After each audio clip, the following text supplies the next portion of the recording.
Thank you, and I'm glad you all made it today, and happy Father's Day. Hope your day is filled with joy, happiness, and love. So, this June, our first Sunday, Cindy spoke to us on practicing gentle. And she taught us that gentle is not a teacher, it does not inspire, nor does it change. Gentle simply loves what is. That was beautiful. She also taught us 3 steps during this service. 1, you cannot change someone else. You can't fix someone else's problems. 2, fix your own problems.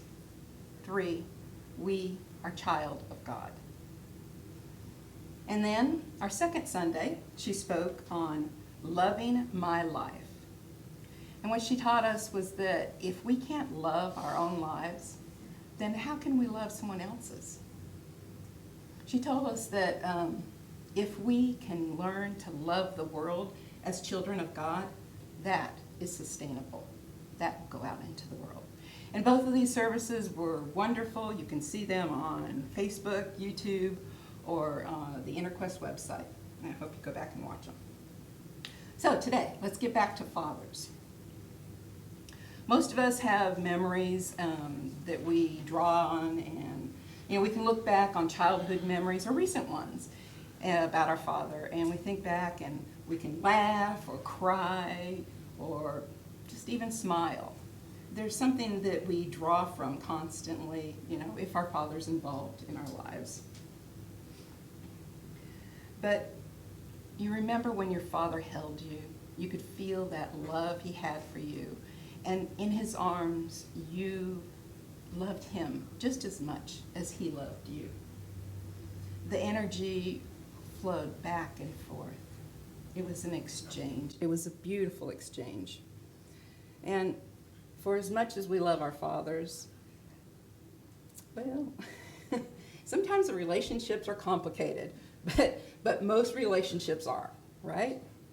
And our fathers are only human, They're doing the best they can with what they have, just like we're doing now. We're doing our best. They're no different. They might not have had all the answers. They may not have let us do what we wanted to do at the time, but they were there. They showed us what love they could do, they could give. And, there were times that they may have even laughed at us when we did something that we totally regretted for the rest of our lives.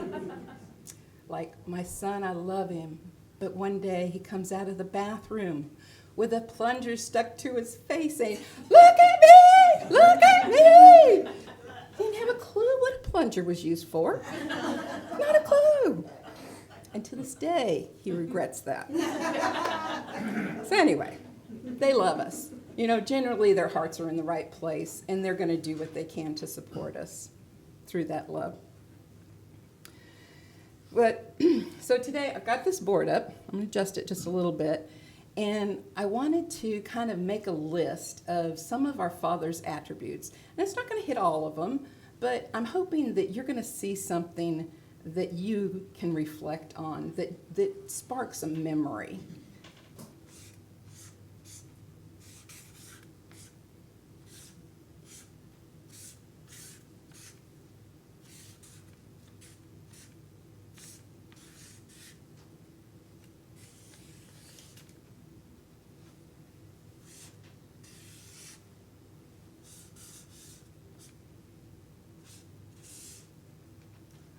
Father's Day.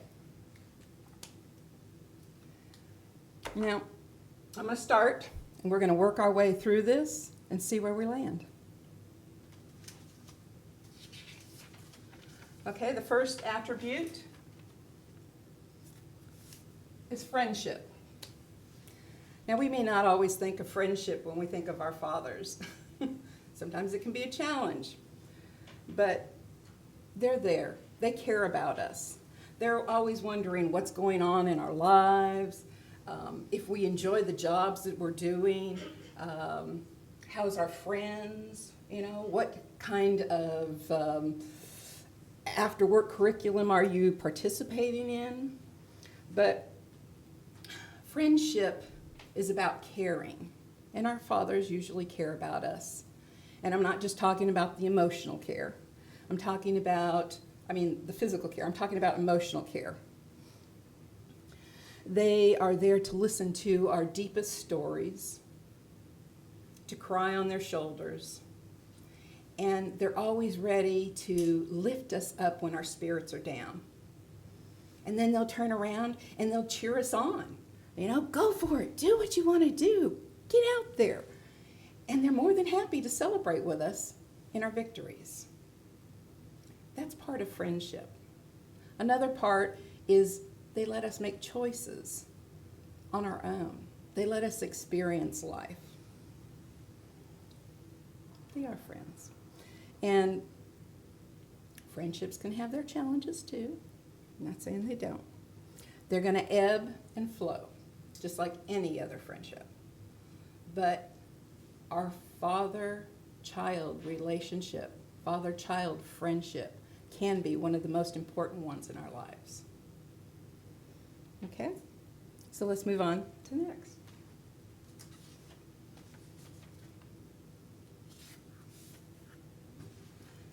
Action.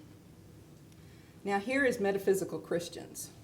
We all know that men are action-oriented. They express in action. They express their love to us in their actions. Some fathers go out and work to supply food and clothing and our housing. They take care of us in that way. Other fathers, will read us books in action. They'll play games with us. Maybe they take us on family vacations. These are action steps where they are showing their love to us through these different actions. And there are also traits that are actions. Like there are fathers that are fixers. I don't know if you've ever heard the expression. So some fathers want to fix any problems that you have. They're going to comfort you and say, hey, let me help. I can help you. Let's resolve this problem. Let's talk it out. What can I do? Those are all action-oriented steps. There are fathers that are comforters. They're going to hold you in their arms and tell you that they love you and that everything's going to be okay. It's going to work out one way or another. And in that moment when you're in their arms and you feel that love moving through, you know that you will be okay. And then there are fathers that are what I call doers. They are going to do whatever they think should be done and get involved in your life. Now, doesn't mean they love you any less, but they want to get in there and take care of the issue, whether you want them to or not. And my father was a doer. So one day, we had just relocated, and there were a couple girls who lived across the street. And we were walking home from school, and we saw this group of kids. There must have been, 10 or 12 kids. And they're all kind of gathered around this big group. And we were at a little bit of a distance, couldn't tell what they were doing. So I said, let's go check it out, see what's going on. So we get over there, and we hear all this hollering. And they're just kind of going back and forth. And I see in the middle of this group is this tiny, frail girl, really petite. And they're shoving her from one side of the circle to the other and yelling. And I couldn't figure out what was going on. It just wasn't sinking in. I'd never seen anything like this before. And then all of a sudden I heard one of the kids yell something like, "Oh yeah, show us some of that karate, you know." And I was like, huh? And then I heard another one say, "Oh yeah, you know, the karate that your dad teaches." And I was like, oh crud. Well, before we had moved, I had been in karate. And I remember that our instructor taught us that, one, you do not do karate outside of the dojo. Karate is not a game. and you can hurt somebody severely. So I immediately realized that if her dad was an instructor, there is no way she's going to do anything. She's been taught not to. And here, these kids are just picking on her and wouldn't leave her alone. So before I knew it, I jumped in the middle of the circle, I shoved her out, told her to go home, and I turned around and I told everybody to leave. And I think they must have been in shock at that point, wondering, what the heck is this kid doing? Because they just kind of got quiet and walked away and kind of stunned. And my girlfriends and I, we walked home, and I never talked about it. I never told my parents. So the next morning, I get up, I go to school. It's like a normal day at school. And my two girlfriends and I start walking home again. And all of a sudden, we see the same kids. And they're kind of headed our way. And I'm like, ah. And then I realized that their focus is on me. So they're approaching quite forcefully. And my two girlfriends look at me, and they take off running down the street. And I'm thinking, I need your help. And then they turn around, they holler back, and they say, we're going to get your parents. I'm like, okay. So the kids encircle me, and I know what's going to happen, and I'm thinking, okay, if I can stall for some time. So they start, the hollering, then the pushing. Next thing you know, finally somebody grabs the hair, throws a punch, and so we're all just kind of going at it. And so this goes on for a while, and then my two girlfriends come running back, and I didn't see them until after the group started to dissipate slowly. And I saw them running up, and I could hear them yelling something, but I couldn't make out what they were saying. And as they're coming up, I'm just standing there going, yes, I didn't fall, I'm still standing. So anyway, they get there, and they tell me, your parents weren't home. But I was so grateful that everybody thought they were.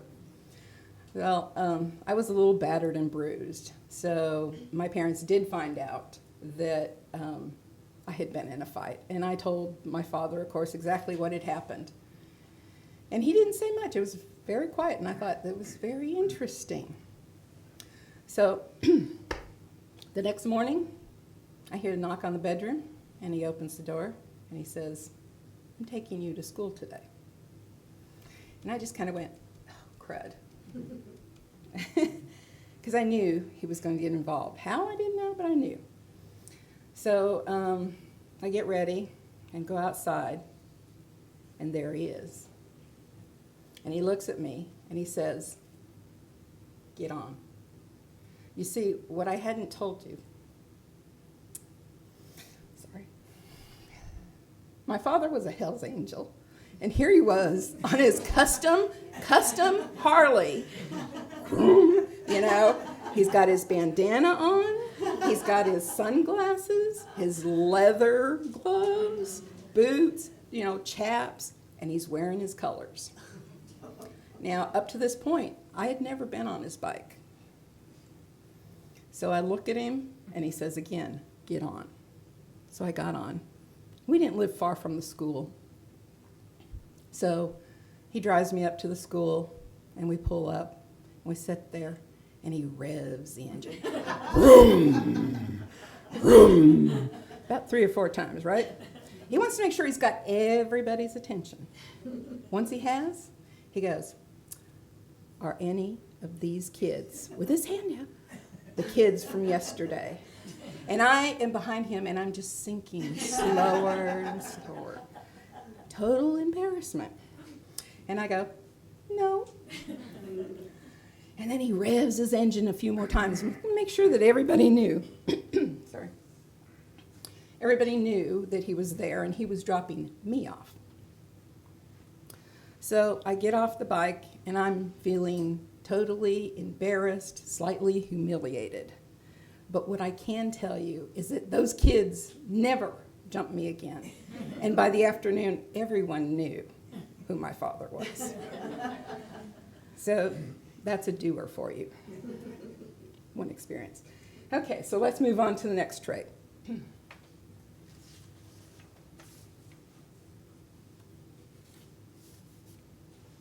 Trust.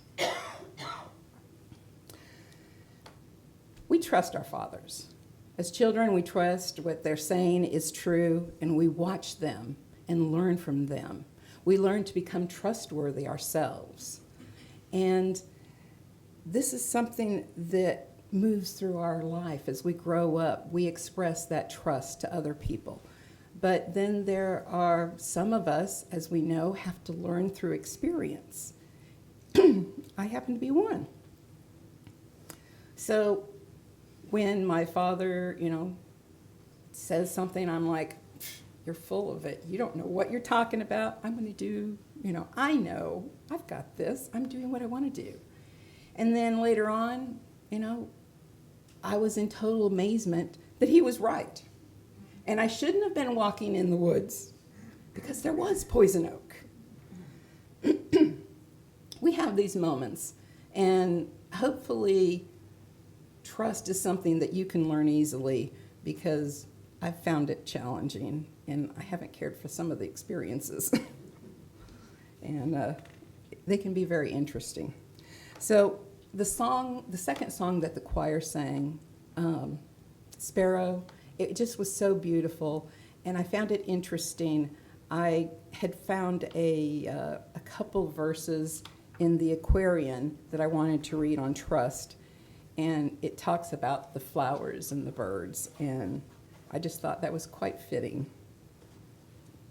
It's chapter 99 and verses 26 through 29 on trust. Behold, the flowers of the earth, they trust in God and grow. They make the earth resplendent with their beauty and perfume. Look at the lilies in the field, the messengers of the holy love, the Son of Man. Not even Solomon, in his excellence, was ever clothed with one of beauty. And yet they simply trust in God. They feed from out his hand. They lay their heads to rest upon his breast. If God so clothed and feeds the flowers and the birds that do his will he not feed and clothe his children when they trust in him? I just thought that was sweet. Okay. So, next we're moving on to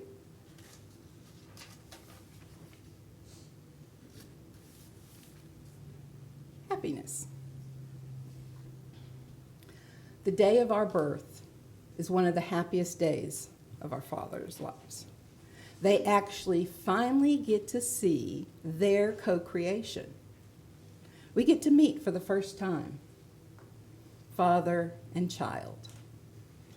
And it's just filled with happiness. It doesn't matter if we keep them up all night.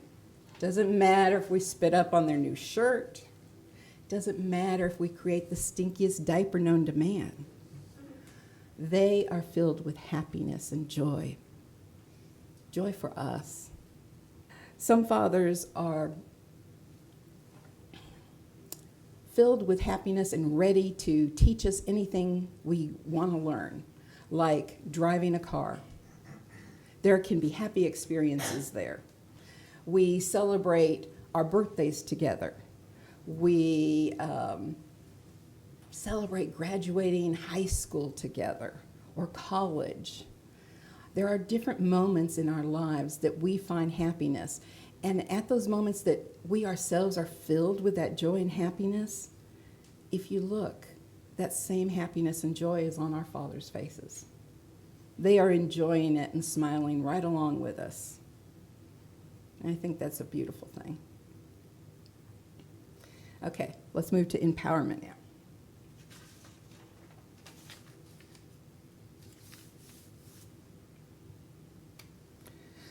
Our fathers have different roles in each family. It varies from family to family, okay?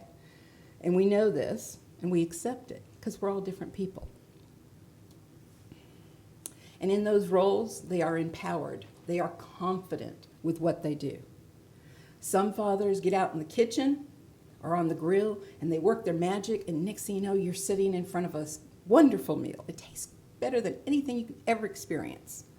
And then some fathers are builders, and they can repair or create anything you can think of around the house. It's amazing. And as they do this, their talents are showing us how we can do it. We are inspired by all their little creative talents, and that empowers us. They are teaching us each and every moment as they go through their day-to-day life.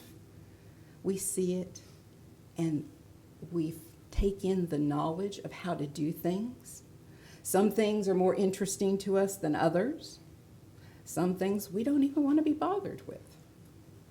But when we take an interest in something that they feel empowered in, they're usually more than willing to share it, to show us, to teach us. And that's a wonderful thing. And now we move on.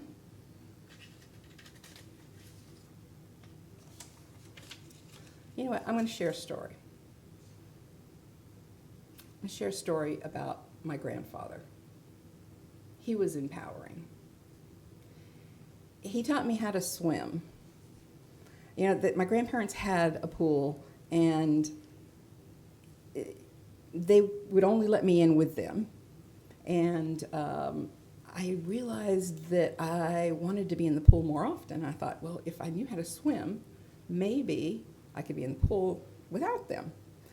So I asked him, and he said, okay. And so, you know, he's taking me in the pool, and he's holding me by the waist, and he just says, okay, well, you kick your legs like this, do your arms like that. I'm like, okay, cool, this is neat, you know. Went on for a little bit. And then he picks me up, and he looks at me, and he says, okay, you're safe, I'm here, and now it's up to you. And he tosses me to the middle of the pool. Now, I was in shock. And my little legs were just going as fast as they could in my arms, trying to stay on top of the water.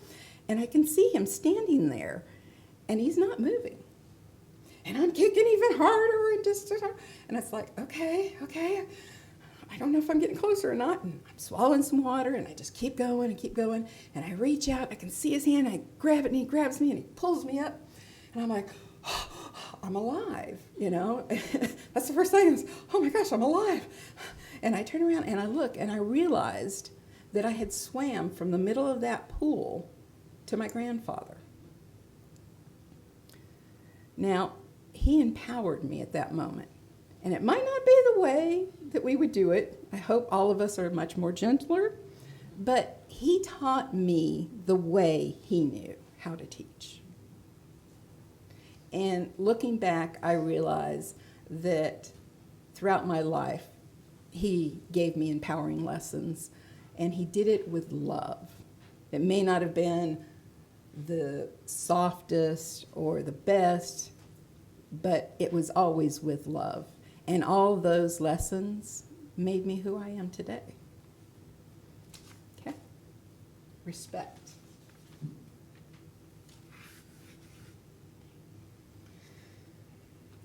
Respect is demonstrated in many different ways. And we may not always agree with our fathers, but we do respect them. You know, at some point in our lives, our fathers are there to clean up after us, whether it's a physical mess that we've made all over the place, or whether it's an emotional mess that we're coming to him with. And when they do, that is a demonstration of respect to us from our fathers. And it's a beautiful thing to experience when we realize that they respect us as much as we respect them. Now, let's move on to support.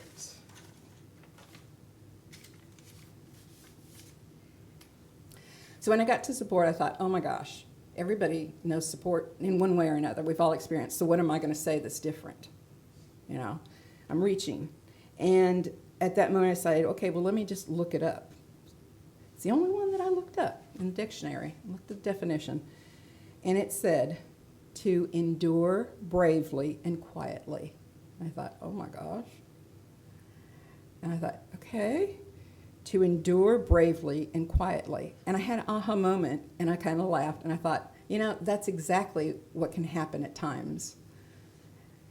It may not happen immediately. It may happen after a long and intense debate. But there are times that our fathers just shrug their shoulders, shake their heads, or quietly have to walk away.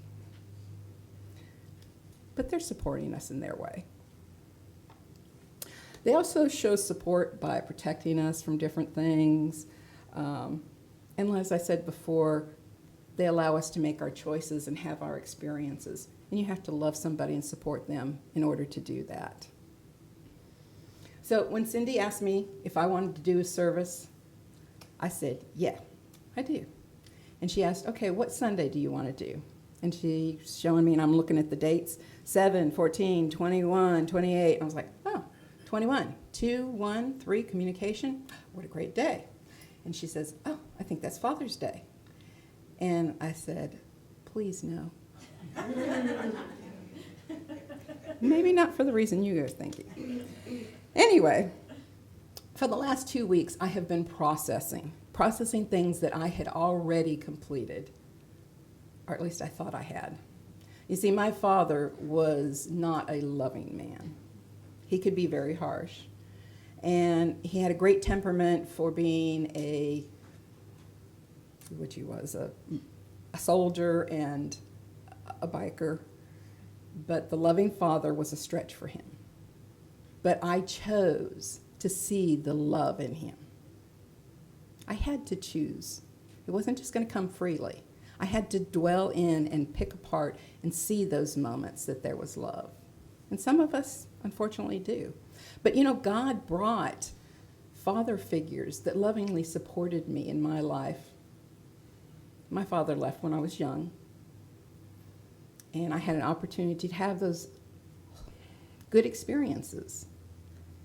And I just want to say thank you to all the men out there, all the men that have stepped in to children's lives and shown them what a healthy, happy, loving father-child relationship can be like. And one of those men is my husband, Jim. My children can tell you that he's their dad. That's who they know. So on this special day, the day that we call Father's Day, we celebrate our fathers, our human fathers. But we have another father, a divine father, that's always there to hear us, to listen, has an open heart, and loves us dearly. Just remember that you can always talk with him. He demonstrates all of these attributes each and every day for us.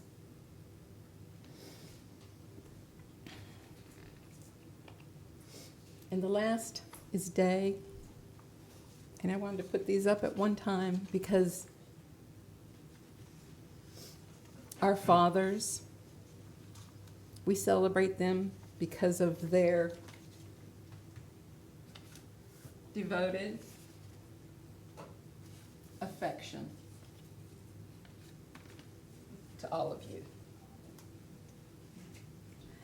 Now, who wants to go in and send love to their fathers? I do. All right. So if you take a breath, close your eyes, we'll just send a little love. And just feel God's love moving over you. And let it flow into your heart. I want you to travel down to your heart and move into your sacred garden. And as you do, follow that path. Follow that path. And off to the side, I want you to see a bench. And on that bench is Jesus the Christ sitting, waiting for you. As you sit beside him, feel the love that he has. As that love moves through every aspect of your body. You are totally supported and safe. And now I want you to think about one of the happiest memories you have of your father, whether he's here or he's crossed over. And just let yourself experience that love for a moment.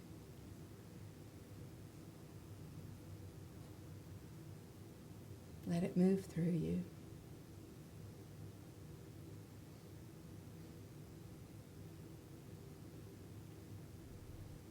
And now I want you to take that love and send it back to him. Send back compassion, gratefulness for being there and supporting you.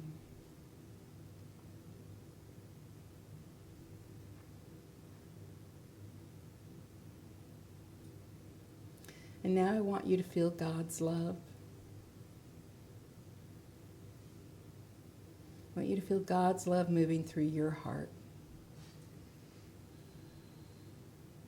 And as it does, just let it move through your heart and process over to your Father. So you are connected.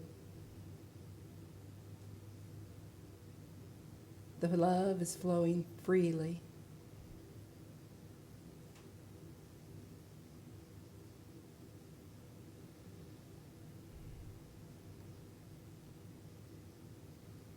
And now let that love go from your Father.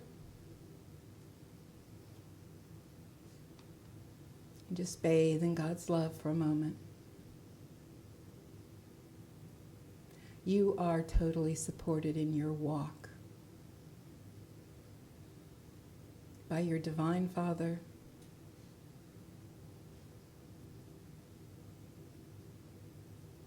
And your human Father feels the love that you have for him.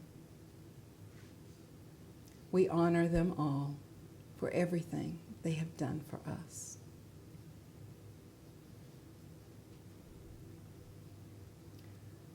Give your thanks to your Father for being here and participating on this day. And I want you to pull back up out of your heart now and feel yourself in the seat. Take a breath and slowly open your eyes. Thank you all for coming today. May you be blessed.